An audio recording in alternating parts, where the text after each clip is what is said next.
Salve galera, aqui é Rodrigo Hagabashi em mais um quadro do RPG em Pauta, que é um quadro que eu pego um tema e teço comentários e faço algumas análises sobre esse tema. E para o tema de hoje, eu resolvi trazer um tema, o primeiro tema polêmico. Eita, lá vem a polêmica. Agora, cara, o bacana é discutir. Através do debate, da discussão, a gente pode trazer coisas que a gente ainda não sabia, informações que a gente pode ir trocando e aprimorando o que a gente pensa sobre determinado assunto. E o tema polêmico que eu estou trazendo hoje é acessibilidade financeira dos jogos de RPG. Por que eu escolhi esse tema?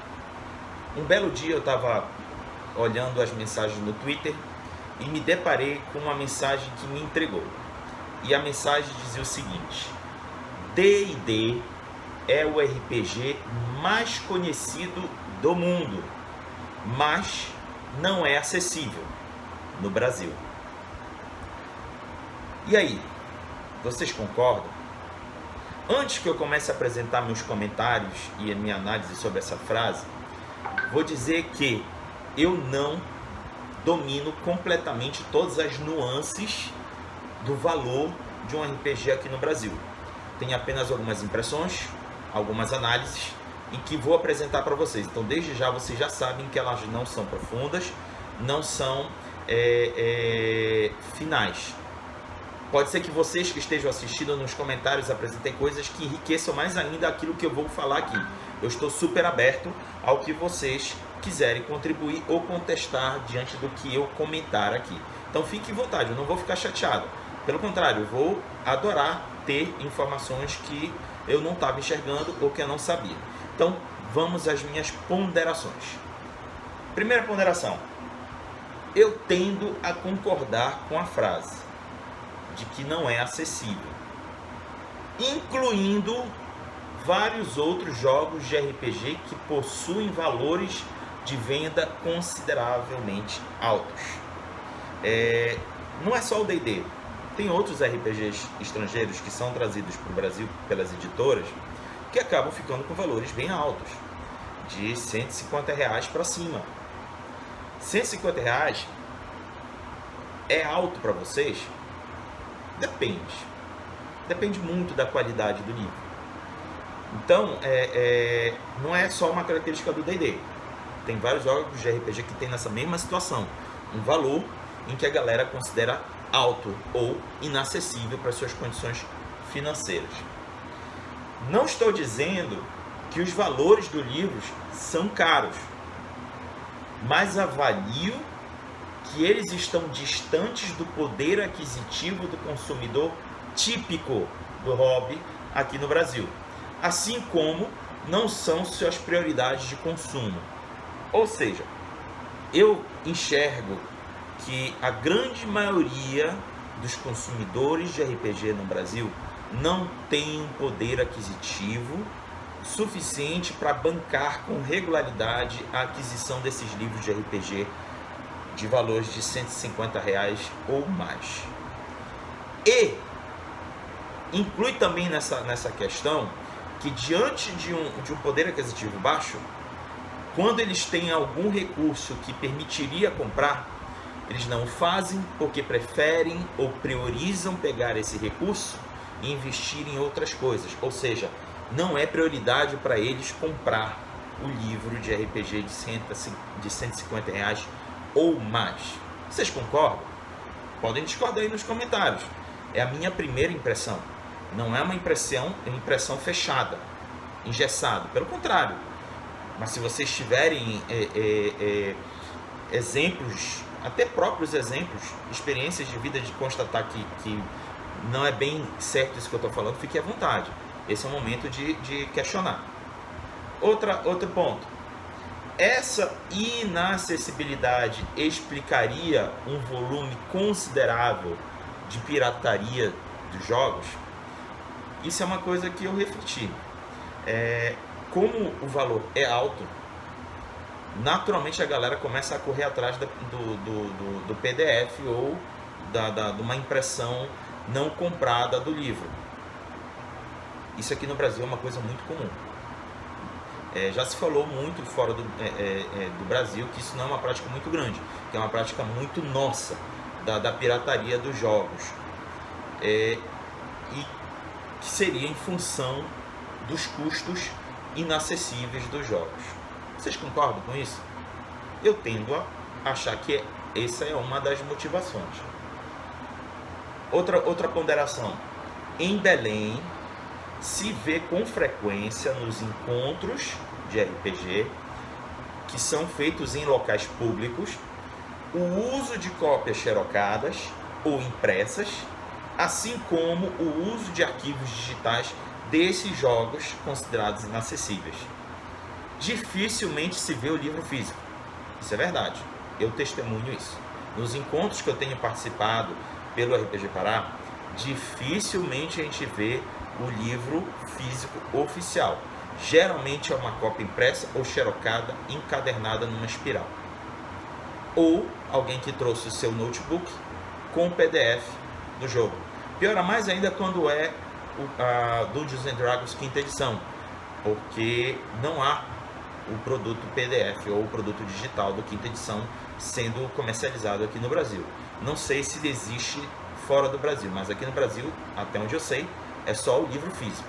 Então, o PDF é também um pirata ou uma tradução não autorizada feita por fãs aqui no Brasil.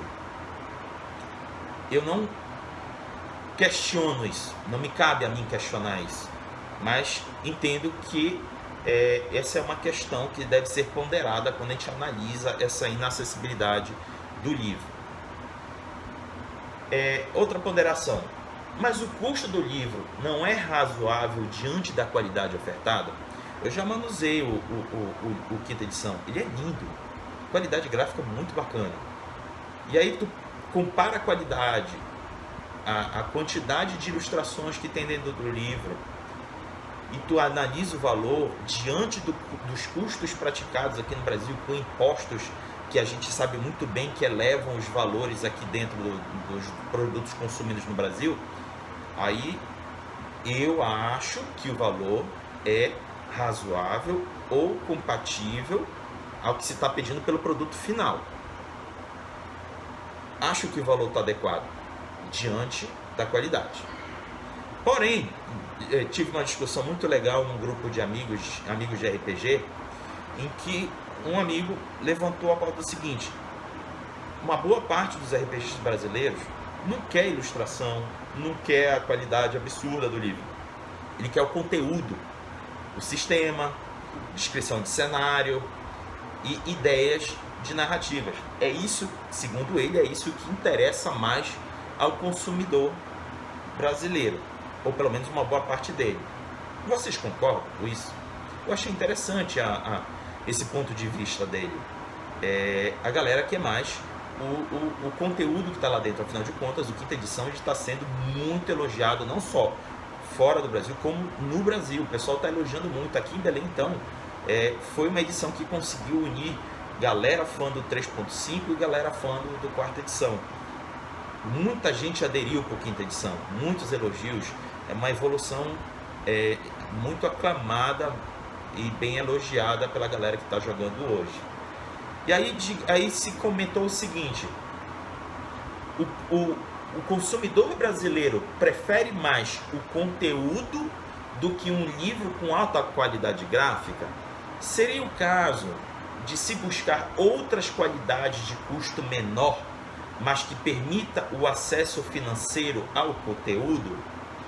Mas, e no caso dos contratos em que se exige a mesma qualidade gráfica? Esse é um problema. Eu não sei, vou fazer um chute, mas acho que para a Galápagos poder reproduzir os livros de D&D aqui no Brasil, eles precisam seguir a mesma qualidade gráfica que é praticada no resto do mundo.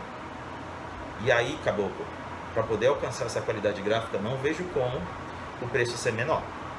Porque, como eu falei anteriormente, a qualidade é muito boa. Então acaba que os preços ficam altos ou considerados inacessíveis. Mas no caso, quando a detentora dos direitos não tem essa exigência toda, pode se preparar um produto com qualidade mais acessível. Vou citar um exemplo. Não sei se é o caso, mas eu vou citar um exemplo. A Jambô fez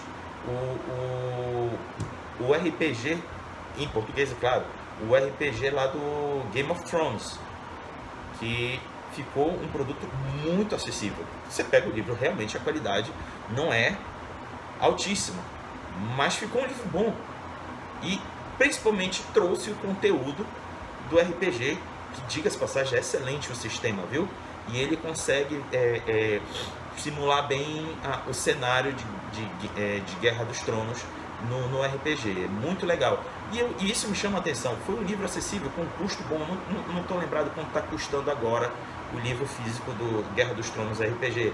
Mas na época, quando eu comprei, foi um valor bem acessível para um livro de RPG praticado aqui no Brasil. E aí? É isso que vocês gostariam? De uma qualidade menor para ter acesso a um produto que vocês querem, que é o conteúdo do que está descrito no livro, cenário, mecânicas e sistema? É isso? Aí cabe a cada consumidor decidir o que quer. E aí as editoras terem que decifrar o que o consumidor brasileiro quer consumir. E se vê nesse dilema entre qualidade e conteúdo. Até que ponto ousar, considerando as limitações dos direitos autorais do jogo. E para finalizar, por que se deseja um livro inacessível quando se tem opções mais baratas e gratuitas? Pois é, cara, eu questionei a galera que estava discutindo comigo. Por que se deseja tanto Dungeons & Dragons 5ª edição quando se tem outras opções mais baratas ou até gratuitas? Como, por exemplo, Tagmar. Tagmar tem a mesma temática, fantasia medieval. Todo o material dela está acessível lá na página do projeto Tagmar. Mas não, a galera gosta muito do 5ª edição. E as explicações fazem sentido. Por quê? Porque é um sistema bom, tem vários conteúdos e suplementos que agregam valor ao jogo, como cenários de Forgotten Realms, Ravenloft, dentre outros, assim como alguns livros que enriquecem a qualidade que pode ser aplicada no jogo de D&D. Então, reconhece-se a qualidade do produto, mas para poder alcançá-lo, ou se gasta por ele adequadamente, ou se vai por uma via não autorizada de direitos autorais. É um dilema complicado. Eu pessoalmente acho o seguinte: se você quer se divertir, você não precisa só de D&D, você pode buscar outros jogos mais acessíveis. Mas se você quer D&D, você precisa considerar que se deve arcar com alguns custos para ser adquirido, porque afinal de contas aí já vem uma análise minha. Como é que você quer que o seu jogo preferido se desenvolva ou melhore no futuro se você não paga por ele, se você não remunera os seus autores? Ah, mas o valor é um absurdo, o valor realmente não é esse. Tá, tudo bem, aí já é uma questão mercadológica que eu nem ouso entrar em detalhes, mas eu fico pensando o seguinte: se coloque no seu lugar, no lugar do autor, você trabalhando, passando noites e horas preparando um produto a ser consumido, e a galera não quer pagar por ele. Você vai ter vontade de continuar trabalhando em cima dele? Não é o caso do D&D. Ele por si só, ao redor do mundo, ele se paga. Mas eu falo mais a cenário de Brasil. Como você se sentiria tendo o seu trabalho sendo consumido e não pago?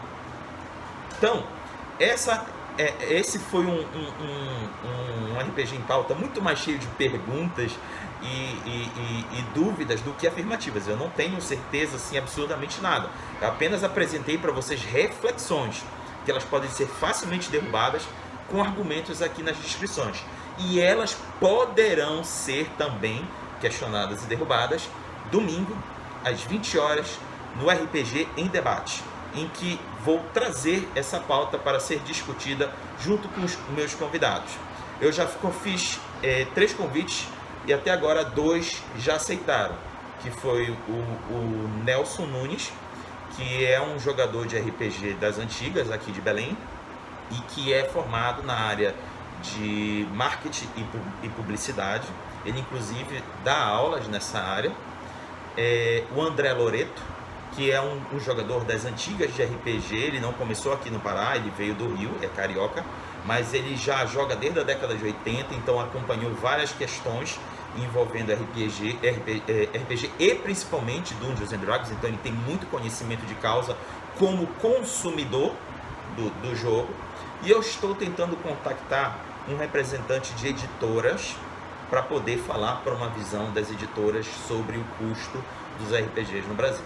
Então é isso, galera. Como eu falei, os comentários estão livres para vocês apresentarem os argumentos de vocês diante de tudo que eu já falei. Então é isso e até a próxima!